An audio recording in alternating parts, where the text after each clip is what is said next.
O surgimento dos bancos. À medida que as economias cresciam, surgia a necessidade de instituições que pudessem guardar e administrar com mais segurança esse dinheiro, que era cada vez mais escasso, especialmente em cidades mais desenvolvidas. Daí surgem os primeiros bancos. O banco tem a função de ser um local seguro para guardar o nosso dinheiro e tê-lo à disposição na hora que precisarmos retirá-lo. Mas como eles obtêm lucros? Oferecendo seus serviços, como câmbio entre moedas, cobrando uma taxa chamada spread. Também oferecem empréstimos, utilizando o dinheiro guardado pelos correntistas, com a contrapartida de uma taxa extra na hora da devolução, que nesse caso você paga mais do que pegou emprestado. E qual o nome dado dessa taxa? Juros. Foram os bancos que desde a Idade Média financiaram guerras, reconstruíram países inteiros. A principal família de banqueiros dessa época é a família Rothschild, da dinastia dos Reudes, de origem judaica, que surgiu em Frankfurt no ano de 1744, com uma barraca de câmbio, Mayer Rothschild, e começou a ver sua tenda prosperar, assim como a família crescendo com sua prole. E em determinado momento, Mayer teve uma ideia que revolucionaria o mercado financeiro. Ele decidiu espalhar pela Europa cada um de seus 5 filhos, criando uma rede de bancos interligada. Assim, eles teriam mais dinheiro em caixa e poderiam tomar grandes riscos em busca de altos retornos. Estima-se que na Idade Moderna, os Rothschilds detinham a maior fortuna privada do mundo. Eles foram capazes de financiar guerras inteiras, como um empréstimo de mais de 10 bilhões de dólares em valores atualizados, para os ingleses derrotarem Napoleão Bonaparte. E não parou só por aí. Além disso, eles foram os maiores financiadores da Revolução Industrial, que revolucionou a forma como produzimos e consumimos bens e serviços. Mas claro, não pensem que os bancos são formados por pessoas gananciosas e desiguais.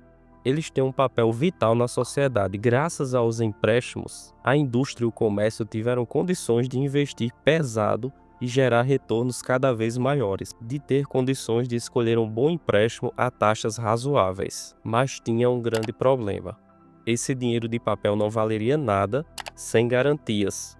Não havia uma forma de atribuir valor a essas notas de papel. Com os metais escassos, esse problema passou a ficar cada vez mais evidente, até que os ingleses criaram uma grande solução: a criação do primeiro banco central.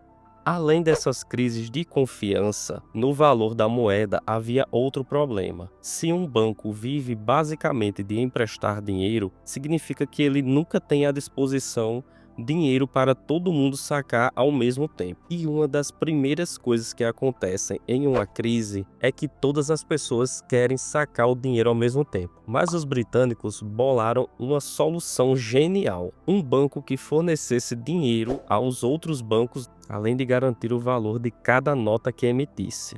E foi o caso do Banco da Inglaterra.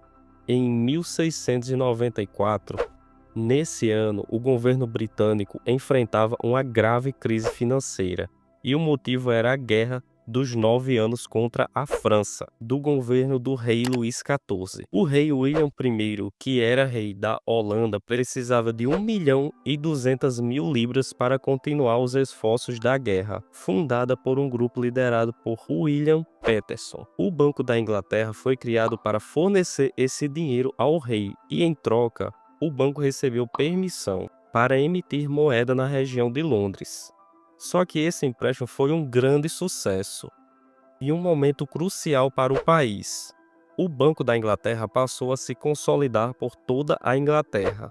Só que ainda havia um desafio: garantir que as notas emitidas por ele tivessem algum valor, pois se uma nota não tem valor, ela se torna apenas um pedaço de papel. Então surgiu uma ideia. O banco começou a guardar metais preciosos no cofre, principalmente ouro e prata, para garantir a troca de notas por esses metais. Ou seja, uma libra seria o equivalente a uma quantidade de ouro. E esse sistema se chamava conversibilidade. Através dele, o banco mantinha uma base sólida o bastante para que as notas tivessem valor. O chamado padrão ouro durou quase 200 anos. Conforme o Banco da Inglaterra se tornou respeitado, outros bancos começaram a pedir empréstimos para ele. O Banco Real pedia a garantia do Banco da Cidade, que se garantia no Banco da Inglaterra. E assim surgiu uma grande rede de bancos, que se garantia no Banco da Inglaterra. Por isso, deu-se o nome de Banco Central. E hoje em dia, todo o país tem o seu, o Brasil Colônia. Agora, vamos cruzar o oceano e ver como foi a chegada do dinheiro no Brasil colonial. A história monetária do Brasil é marcada por diversas mudanças ao longo do tempo. Logo após a entrada dos portugueses, acabaram descobrindo que a civilização indígena no Brasil, diferente de outras na América, negociava apenas por escambo, não havia moedas. Então, vamos refletir um pouco. Em algum momento da sua vida, você deve ter ouvido falar que portugueses enganavam os indígenas trocando pau-brasil por pequenos brindes, como espelhos, por exemplo, e isso não é uma verdade. Na grande maioria dos casos, o pau-brasil era fornecido em troca de algo que os indígenas não tinham e gostariam bastante, tais como ferramentas, e foi através dessas ferramentas que os índios tiveram melhoria na produtividade e passaram a alimentar suas aldeias de forma mais consistente. Além dessas ferramentas, os indígenas passaram a usar tecidos e miçangas no seu dia a dia. Os portugueses mantinham relações políticas de amizade com certas tribos. Isso ficou muito evidente na atuação dos tupinambás ao lado dos portugueses para expulsar os holandeses de Pernambuco em 1654. Com o fim do pau-brasil, a relação entre os indígenas e os portugueses azedou um pouco. Os portugueses recorreram à escravidão dos povos indígenas para plantações de cana-de-açúcar e, obviamente, o processo foi marcado por muita violência entre índios e portugueses. E, posteriormente, os portugueses encontraram ouro na região central do Brasil, entre Mato Grosso e Goiás, mas principalmente em Minas Gerais. Era cada vez mais necessário para a coroa portuguesa o controle da riqueza, que vinha do Brasil.